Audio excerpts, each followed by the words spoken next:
नमस्कार दोस्तों, the Lyceum में एक बार फिर से आप लोग का स्वागत है। आज हम देखेंगे बिहार आर्ट एंड कल्चर, यानी बिहार के संस्कृति, कला, शिलालेख, लिपि के बारे में पढ़ेंगे। जो लेकिन आज की जो हमारी क्लास होगी तो बिहार की लोकगीत और लोक डांस की होगी क्लास। यानी जो लोग बीपीएससी की एग्ज़ाम दे रहे हैं इस बार 30 सितंबर को यानी 30 सितंबर को वो कमर कस के इस वीडियो को देखने के लिए बैठ जाए, यानी अपना कमर कस लें। क्योंकि आर्ट एंड कल्चर से बिहार बीपीएससी में बहुत सारे क्वेश्चन प्रीलिम्स में आते हैं, क्योंकि ये रीजनल में यानी बिहार स्पेशल में इसको पढ़ाया जाता है। तो जो आज की हमारी क्लास है, जो पिछले क्लास ज्योग्राफी और इकोनॉमी की हो चुकी है, आज की हमारी क्लास है आर्ट एंड कल्चर की। इसमें हम देखेंगे लोकगीत और लोक नृत्य के बारे में, यानी फोल्क डांस और फोल्क सॉन्ग के बारे में देखेंगे। तो द लाइशियम में माइसेल फिरोज एक बार फिर से आप लोग का मैं स्वागत करता हूं, और आप लोग से एक रिक्वेस्ट करता हूं कि आप इस चैनल को लाइक करें, सब्सक्राइब करें और अधिक से अधिक लोगों को शेयर करें, ताकि हमारे चैनल अधिक से अधिक लोगों के पास पहुँचे और हमारे कंटेंट बहुत रिलेवेंट है, जो लोगों को फ़ायदा हो और इससे क्वेश्चन बने प्रीलिम्स में, और लोग यहाँ इस वीडियो को देख के अपने प्रीलिम्स के क्वेश्चन और प्रीलिम्स को सिक्योर करें। तो आइए अब चलते हैं, हम देखते हैं क्या है आज का लोक डांस और लोकगीत में। तो पहला जो हमारा है बिहार के लोक नृत्य। क्या है हमारा पहला? बिहार का लोक नृत्य के बारे में पढ़ेंगे। बिहार का लोक नृत्य, बिहार के लोक नृत्य यानी इसमें एक विदेशिया नृत्य होती है। क्या? विदेशिया डांस, जिसको हम बोलते हैं folk dance. The folk dance Bihar और विदेशिया डांस। क्या? विदेशिया डांस यानी विदेशिया। विदेशिया बिहार का एक बहुत लोकप्रिय लोक नृत्य है। यह एक लोक नाटक शैली है जो बिहार के भोजपुरी भाषी क्षेत्र में प्रचलित है। जैसे अगर मैप में आप जा देखेंगे तो पश्चिमी चंपारण, पूर्वी चंपारण, आरा, बक्सर, ये सब बिहार के भोजपुरी भाषा यानी पश्चिमी क्षेत्र में इस नृत्य की शैली का जनक बिहारी ठाकुर को माना जाता है। यानी आपसे क्वेश्चन पूछा जा सकता है कि विदेशिया नृत्य की शैली का जनक किसको माना जाता है? तो बिहारी ठाकुर को। उन्होंने अपने काम में समाज में प्रचलित विरोधाभासी मुद्दों को उठाया और विषय अमीर और गरीब यानी उच्च जाति और निम्न जाति के बीच विरोधाभासी रुझान थे। विदेशिया बिरहा गीतों का एक नृत्य संस्करण है। बिरहा गीत नृत्य के साथ मिलकर एक प्रभावी माध्यम बन जाता है। यानी ये क्या है? विदेशिया बिरहा गीत का एक नृत्य का संस्करण है जो भोजपुरी भाषी क्षेत्र में प्रचलित है। आगे बिरहा गीत। बिरहा गीत क्या? बिरहा गीत उन महिलाओं का दर्द का चित्रण है जिन्हें उनके पुरुष ने अकेला छोड़ दिया है। बिरहा गीत में है उन महिलाओं से है जिनके पुरुष यानी जिनके हस्बैंड, उन वाइफों का दर्द है, पेन है, जिनके हस्बैंड उनको छोड़ के दूसरे से शादी कर लिए हैं या चले गए हैं। उन्हीं का अपना दर्द इस गीत में झलकता है। उसके बाद अगर हम बात बोले तो जाट जतनी डांस। क्या है? Jat Jatni dance. This is the most popular folk dance north Bihar. कहाँ? North Bihar, especially the Mithila and Kosi region. Original, the dance was about the separation of lovers, Jat and Jatni, but now the play of reflects one may social issue like droughts, floods and poverty. यानी ये उत्तर बिहार विशेष करके मिथिला और कोसी क्षेत्र का सबसे लोकप्रिय नृत्य है। मूल रूप से यह नृत्य प्रेमियों जाट और जतनी के अलगाव के बारे में था, लेकिन अब यह नाटक सूखे, बाढ़, गरीबी जैसे सामाजिक मुद्दों को दर्शाता, क्योंकि कोसी नदी में बाढ़ बहुत आती है तो सुखाड़ भी होते हैं नॉर्थ बिहार के एरिया में, इसलिए उनकी सामाजिक मुद्दों को दर्शाता है। अगला जो है झिझिया। झिझिया या इसको जिजिया या झिझिया बिहार के सबसे प्रतिष्ठित नृत्यों में एक से एक है। झिझिया में युवा सुंदरिय एक समूह को नृत्य प्रस्तुत करने का चित्रण किया गया। इसका चित्रण कृषि में वर्षा का महत्वपूर्ण भूमिका निभाती है, यानी अगर बारिश नहीं हो रही है तो इसको उस वक्त भी गाया जाता है जब पूरी तरह से सूखा पड़ता है और कहीं भी पानी का एक बूंद भी नहीं होती है। जमीन फट जाती है और सूख जाती है, आकाश बादलों से बेजान हो जाता है और लोग बारिश के इंतजार कर रहे होते हैं। तो यही वो समय होता है जब गांव की महिलाएं भगवान इंद्र से प्रार्थना करती हैं और बारिश के लिए वो अपनी गहरी भक्ति से बारिश के देवता को प्रसन्न करने के लिए गाते और नृत्य करते। इस प्रकार को नृत्य को झिझिया नृत्य कहा जाता है। एक तो ये बारिश के लिए होती है, दूसरा ये जादू टोना, क्या जादू टोना के लिए भी फेमस है, के लिए भी फेमस है झिझिया। इसमें क्या होता है कि एक मिट्टी का बर्तन होता है, घैला जिसको हम लोग बोलते हैं, घड़ा बोलते हैं, उसमें छिद्र की जाती है, होल हो जाती है, होल की जाती है और इसको लेडीज दुर्गा पूजा के वक्त में यानी दशहरा के वक्त में इसको रात में गाते हैं और डांस करते हैं, जिससे जादू टोना को भी भगाया जाता है। तो दो हो गया, एक तो बारिश के लिए यानी वर्षा के लिए और एक क्या जादू टोना के लिए। अगला जो है झुमरी नृत्य। क्या झुमरी नृत्य किसकी बात करता है? तो झुमरी नृत्य की, झुमरी नृत्य की movements of Jhumri dance, Jhumri नृत्य की गतिविधियां। झुमरी झुमरी लोक नृत्य विशेषकर बिहार के मिथिलांचल में किया जाता है। कहाँ किया जाता है? बिहार के मिथिलांचल में। बिहार का यह नृत्य गुजरात में किए जाने वाले गरबा के समान है, यानी जो गुजरात में गरबा होता है उसी के जैसा यह नृत्य जो आप लोग चित्र में देख सकते हैं। ऐसा केवल विवाहित महिला ही करती है, यानी जो शादीशुदा महिला है वही करती है, इसलिए एक अच्छे शगुन का भी प्रतीक है, यानी शुभ का भी एक प्रतीक है। सितंबर अक्टूबर में अश्विनी महीना के बाद अगला महीना कार्तिक महीना होता है। इस समय आसमान बिल्कुल साफ हो जाता है, जिसमें बादलों का नमो निशान नहीं होता है। पूर्णिमा का चंद्रमा आकर्षक दिखता है और अपनी दुधिया किरणें सभी दिशाओं में फैलाता। ऐसे रोमांटिक माहौल में विवाहित महिलाओं को नाचने, गाने और मौसम की मस्ती का जश्न मनाने पर मजबूर कर देता। दरअसल झुमरी का संबंध किससे है? मौसम से है। तो आपसे क्वेश्चन पूछा जा सकता है कि झुमरी का संबंध किससे है? तो मौसम से है। या पूछा जाता है गरबा जैसे नृत्य बिहार में कौन सा है? तो झुमरी नृत्य। कौन सा? झुमरी नृत्य। अगला है सोहर खिलौना नृत्य। सोहर खिलौना नृत्य, सोहर अपनी विशिष्ट शैली यानी सोहर खिलौना डांस, सोहर अपनी विशेष शैली के साथ लोगों को जश्न मनाने के लिए किया जाने वाला एक औपचारिक नृत्य है। परिवार में जन्मे आश्वासन से इस पूरे देश में अलग अलग पारंपरिक ट्रेडिशनल रीति रिवाज के साथ मनाया जाता है। बिहार में बच्चे के जन्म के अवसर पर सोहर गाया जाता है, यानी सोहर खुशी के मौके पर महिलाएं गाती हैं।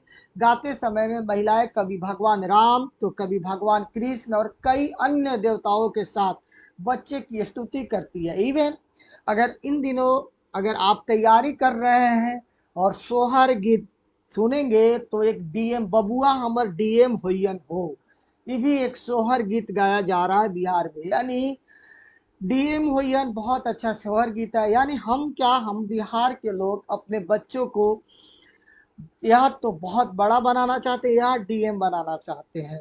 तो उसी पर सोहर गीत ये भी है बच्चों के जन्म पर कि बबुआ हमर डीएम होयन। लेकिन ये जो गीत हुआ उस वक्त भगवान राम और कभी भगवान कृष्ण के या अन्य सभी देवताओं के साथ इसकी स्तुति करते थे। लेकिन इन दिनों डीएम का प्रचलन इतना है बिहार में कि उसमें गाना भी बन गया। बच्चे के जन्म के वक्त में सोहर गाया जाता है कि बबुआ हमर डीएम होयन हो, सीएम होयन हो या वाइस चांसलर होयन हो। इस टाइप के सोहर गीत भी गाया जा रहा है, जहां सभी महिलाएं एकत्रित होती है और जो आसपास की सभी महिलाएं होती हैं वो एक जगह जमा होती हैं और आनंद लेती हैं। महिला सोहर को कोमल शब्द में मार्चिया बैठल सासू कुचेली गाते और अभिनय करते हुए बच्चे को आशीर्वाद देती है और अपनी भाषा के रूप में एक इकाई के रूप में नियोजित की जाती है। इसलिए आप लोग भी जब जन्म लिए होंगे तो आप लोग के भी अगर सोहर गीत चला होगा तो बबुआ हमर डीएम हुयन हो, इस गीत को अगर आप सुने होंगे तो डीएम की तैयारी जोरों शोर से और एसडीएम की तैयारी जोरों शोर से कर दीजिए। और इस बार एसडीएम बनना ही बनना है आपको। तो इस वीडियो को बहुत अच्छे से देखिए, लाइक कीजिए, सब्सक्राइब कीजिए, 10 लाइसियम को लाइक, सब्सक्राइब और शेयर कीजिए, और हम और अच्छे से अच्छे कंटेंट लेकर आएंगे। और एक चीज़ और आपको बताना चाहते हैं, द लाइसियम में द लाइसियम 9 जुलाई यानी 9 जुलाई से टेस्ट सीरीज लॉन्च कर रही है। टेस्ट सीरीज की खासियत ये है कि 75% क्वेश्चन प्रीवियस ईयर का होगा और 75% क्वेश्चन एकदम न्यू, कोई कॉपीराइट नहीं, कोई कुछ भी नहीं, एकदम न्यू। उसको बैठकर हमारे कंटेंट राइटर और हमारे टीचर मिलकर बनाए हुए 75 क्वेश्चन होंगे। यानी ये दोनों का कॉकटेल होगा, एक तो प्रीवियस ईयर और एक न्यू क्वेश्चनों को। तो आप लोग हमारे टेस्ट सीरीज को भी ज्वाइन कीजिए। फीस के लिए आपको डिस्क्रिप्शन बॉक्स में नंबर दिए हुए हैं, उस पर फी और शेड्यूल के बारे में भी देख सकते हैं आप लोग। तो सोहर खिलौना नृत्य है। अगला जो है फगुआ, होली के रंग के त्यौहार पर, यानी होली के रंग के त्यौहार पर पूरे देश में मनाया जाता है। लोग इसे हिंदू कैलेंडर के पहले दिन यानी प्रथम चैत्र मास, यानी ये जब भी होता है फरवरी और मार्च को मनाते हैं। प्रसिद्ध त्यौहार होली किसी भी प्रकार के कट्टरता से हटकर धार्मिक एकता का संदेश देता है। बिहार में एक विशिष्ट शैली में होली गीत धमार गाया जाता है, जिसमें ग्रामीण इस समूह के रूप में पूरे हर्षोल्लास के साथ मनाते हैं। और ढोलक, झाल, मंजीरा आदि संगीत के साथ नृत्य करते हैं। यह नृत्य किसी पौराणिक कहानी से संबंधित है। भक्त प्रहलाद और उनके राक्षस पिता हिरण हिरण्यकशिपु से संबंधित है। यानी Phagua, Holi is a festival colour celebrated all over the country, सभी देशों में मनाया जाता है। People celebrated it the one of the first day of the Hindu calendar. This is a प्रथम चैत्र मास, फरवरी और मार्च। The well know is a festival Holi, the message for the religious integration apart from the any sort of the bigotism. In Bihar, the typical style of dhamar of holy song is a song in which the village celebrated. It is a form of the group with the full joy and dance with the musical instrument like ढोलक, झाल, मंजेरा etc. यानी होली फगुआ के त्यौहार पर जो पूरे देश में मनाया जाता है, कैलेंडर के पहले दिन यानी प्रथम या चैत्र मास फरवरी को मनाते हैं। तो फगुआ के बाद आता है डोमकच, जो traditional Domkach is played in a Mithila region the world means in the world Maithili to play the role of the mimic someone. So Domkach means playing, यानी परंपरागत रूप से डोमकच मिथिला क्षेत्र में खेला जाता है। पुरानी मैथिली में कच्छप शब्द का अर्थ किसी भूमिका को निभाया, उसकी नकल करना था। डोमकच का अर्थ खेला। बिहार में डोमकच इन दिनों तो नहीं खेली जा रही है, लेकिन आज से अगर आप 5 साल 10 साल जाएंगे तो पहले क्या होता था, पहले के दिनों में कि जब लोग बारात जाते थे, यानी ये शादी से रिलेटेड है, जब गांव के सभी मर्द यानी जेंट्स बारात चले जाते थे, पहले स्वार्थ था, प्रेम था, तो गांव में सभी लोग लगभग 80 to 90% जेंट्स बारात चले जाते, और बारात रात में रुकती थी और इवन दिन में रुकती थी। तो महिलाएं अपनी सशक्तिकरण को दिखाने के लिए जेंट्सों का कपड़ा पहनकर और डोमकच डांस करती थी। उसमें जेंट्स में कोई गार्ड बन रहा है, कोई कुछ बन रहा है, और डांस करती थी रात और दिन में। उस वक्त मर्द उस गाँव में बहुत कम मिलते थे, तो उसी से डोमकच मिथिला यानी मिथिला क्षेत्र में खेला जाता था। और महिलाएं कहती थी कि हम भी कुछ कर सकते हैं, तो वो अपनी इंजॉयमेंट और अपनी सशक्तिकरण का प्रदर्शन करती थी। डोमकच उसी से प्रमोशन। और folk song of Bihar, Bihar के लोकगीत को हम देखेंगे। किसको? बिहार के लोकगीत को देखेंगे। बिहार के प्रसिद्ध छठ पर्व के दौरान घर और नदी के तट पर दोनों पर बहुत संगीत होता था। बिहार के लोकगीतों का बहुत गायन होता है। स्वतंत्रता सेनानी कुंवर सिंह, वीर कुंवर सिंह के वीरतापूर्ण कार्यों से संबंधित ऐतिहासिक गाथाएं भी बिहार के लोकगीतों के माध्यम से मैदानी इलाके में अमर हो गई। लोक बिहार के गीत आधुनिकता के सभी हमलों से बचे हुए हैं। बिहार की परंपराओं के कुछ कलाकारों ने व्यावसायिक सफलता हासिल की। उदाहरण के लिए शारदा सिन्हा जन्म 1993, दुनिया भर के संगीत समारोह में बिहारी भाषा के लोकगीत गाती है और उन्होंने कई रिकॉर्डिंग जारी की। मैथिली संगीतकार जो बिहार के बाहर अधिक लोकप्रिय प्रतीत हुए, नेपाली संगीत को समृद्ध किया और अपने गीतों की परंपराओं के आगे बढ़ाया। कुछ राग जिनके बारे में दावा करता हूँ कि वे बिहार के विशेष, वे नाचरी, फाग, चैत, पूर्वी लगानी है। यानी हम देखेंगे मिथिला संगीत का नियमित इतिहास नैना देव से है, जो संगीत का एक महाजन, संरक्षक और इस कला पर एक ग्रंथ का लेखक है। उन्होंने लोकप्रिय रागों को व्यवस्थित तर्ज पर विकसित किया। इस मिथिला संगीत को नेपाल, उत्तर प्रदेश, बंगाल आदि में ले जाया गया और बाद में मुस्लिम काल के दौरान संगीत और नृत्य के कई सेटबैक के साथ मिले, क्योंकि उनके लिए वर्जित थे। लेकिन बिहार के प्रसिद्ध संत एच शरीफ उद दीन अहमद मनारी संगीत और गायन का वाद्य के खिलाफ नहीं थे, तो इन्होंने प्रचलित किया। भजन कीर्तन बिहार में बहुत होती है। भजन कीर्तन झाल, ढोलक, हारमोनिया आदि जैसे संगीत यंत्रों के साथ धार्मिक गीत गाना अभी भी काफी आम है। अभी भी गांव में जाइएगा तो भजन कीर्तन होने लग जाते हैं। जैसे हनुमान आराधना हर शनिवार और मंगलवार को बनाई जाती है, किया जाता है बिहार में। उस दिन भजन कीर्तन बहुत अच्छे से ढाल ढोलक के साथ, हारमोनिया आदि के साथ हनुमान आराधना में इसकी योजना रखी जाती है और गाई जाती है। ऋतु विशेष में गीत गाकर मनोरंजन करना भी एक विशिष्ट विशेषता है। विभिन्न मौसम में कजरी, चैता, बिरहा, बसंत गीतों ग्रामीण के लिए विशेष आकर्षण रखते हैं। अनाज पसीने के लिए चक्की चलाते समय महिलाएं जाटसारी गीत गाती है। सोहर, झूमर गीत पारंपरिक मनोरंजन के रूप में है। झूमर में संगीत और नृत्य दोनों शामिल होते हैं। देहाती गीत विशेष रूप से ग्रामीण लोग को आकर्षित करते हैं और यह गीत लोकगीत का महत्वपूर्ण तत्व है। अब मेलों और सभाओं में रामलीला, नौटंकी और भिखारियों के गीत हजारों वर्ष पुरुष और महिलाओं के मंत्र मुग्ध कर देता है। रामलीला मूलतः धार्मिक और राम और सीता की कहानी के सक्रिय प्रस्तुति पर आधारित है। नौटंकी, जिसको हम लोग ड्रामा बोलते हैं, सामाजिक नाटक है जिनमें कई सामाजिक बुराइयां और व्यंग कर पूर्ण चित्रण किया गया है। उनका शिक्षाप्रद महत्व है। भिखारियों गीतों में विषयों का एक विस्तृत श्रृंखला होती है। आमतौर पर उनका लक्ष्य सामाजिक अवरोधों और समाज की कमियां होती है। त्यौहार गीत, लोकगीत एक अन्य महत्वपूर्ण श्रेणी चिन्हित करते हैं। नवरात्र के मूल रूप में धार्मिक अनुष्ठानिक होते हैं।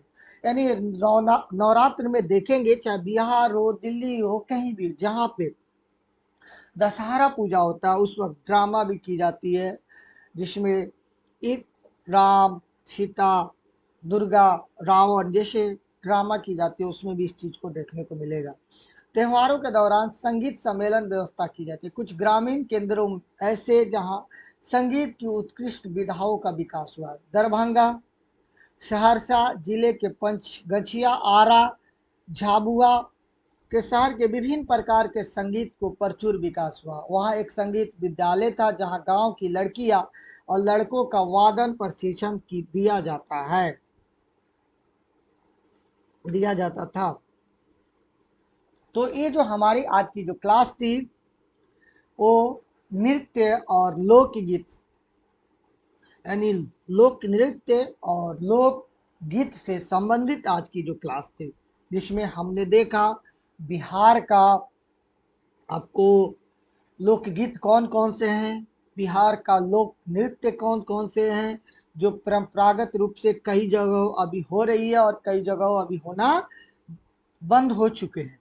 तो उसमें बहुत जगह तो अभी उस खेल को, जैसे डोमकच, क्योंकि आजकल जो शादी का माहौल है, कब जाते हैं और कब आते हैं कुछ पता ही नहीं चलता। सिर्फ दूल्हा को पता चलता है कि हम कुछ देर तक रुके हुए हैं, नहीं तो आजकल सिर्फ खाना जाते हैं और खा के चले थे। चूँकि लोग की व्यस्तता और बिजी बहुत हो चुके हैं, तो इसलिए आज स्वार्थ हो चुका है। आपस में सौहार्द की कमी हो चुकी है। सभी जगहों की बात किया जाए, लोगों के अंदर सेल्फनेस की भाव आ चुकी है। तो आज हम इस क्लास को देखें। आप लोग से एक रिक्वेस्ट है कि आप लोग 9 जुलाई से हमारे टेस्ट सीरीज को जरूर जरूर ज्वाइन करें। चूंकि टेस्ट सीरीज हमारे जो है दो कॉकटेल से, यानी दो चीज़ों से मिला जुला है, कॉकटेल है देखा जाए तो। एक प्रीवियस ईयर जिसमें 75% प्रीवियस ईयर्स हम क्वेश्चन रखेंगे, और 75 क्वेश्चन हम खुद से, हमारे कंटेंट राइटर और हमारे टीचर, हम खुद मिलकर बैठकर उसको डिजाइन किए और डिजाइन करेंगे, जिसमें प्योर 75 क्वेश्चन न्यू मिलेंगे, जहां से आपके क्वेश्चन में पूरी तरह आपके एग्जाम में आने की संभावनाएं हो सकती है। 100% तो हम नहीं कर सकते हैं, लेकिन 99% मूलतः बोल सकते हैं कि वहां से आने की संभावनाएं हो सकती है, क्योंकि 100% कुछ भी नहीं। हम 100% आपके सिलेक्शन की बात नहीं कहेंगे, लेकिन 99% कहेंगे कि द लाइसियम पर जो भी कंटेंट आपको दी जाएगी 99% हो सके तो आपके एग्जाम में आने की संभावनाएं हो सकती है। हमारी जो टेस्ट की मॉडल है उसमें 8 सेक्शनल है और 10 टेस्ट फुल लेंथ है, यानी टोटल हम 18 टेस्ट कराएंगे। फी के लिए आपको डिस्क्रिप्शन में नंबर, और आप इस नंबर पे कॉल करके पूछ सकते हैं और देख सकते हैं। और इस चीज़ को लाइक, इस चैनल को लाइक, शेयर और सब्सक्राइब कीजिए, ताकि दूर तक, दूर दराज, फार फ्लैग एरिया में पहुंचे और हमें भी इस पे काम करने का और इनकरेज मिले, प्रोत्साहन मिले, हम और कंटेंट बनाएं और मेहनत करें, ताकि आप लोग के लिए रिलेवेंट कंटेंट लेकर आए और आपको फ़ायदा हो। तो आज की क्लास हमारी यहीं पे ख़त्म होती है। आगे देखेंगे इसके आर्कियोलॉजिकल चीज़ें, जो कल की क्लास में हमारी आर्ट एंड कल्चर पूरी तरह से ख़त्म हो जाएगी, समाप्त हो जाएगी। फिर उसके बाद हिस्ट्री, पॉलिटी, जो भी बिहार स्पेशल है उसको हम लेके आएंगे, और पॉलिटी की क्लास आपको चल ही रही है। पॉलिटी जैसे ख़त्म होगी वहाँ पे इकोनॉमी, हिस्ट्री जो भी है, यानी हम जो दावा किए हैं कि इस वक्त तक आपकी पूरे सिलेबस करा देंगे तो करा ही देंगे। Okay, thank you so much. एक बार फिर से रिक्वेस्ट है, इसको लाइक, शेयर और सब्सक्राइब कीजिए। I humbly request, like, share और सब्सक्राइब कीजिए। Thank you so much.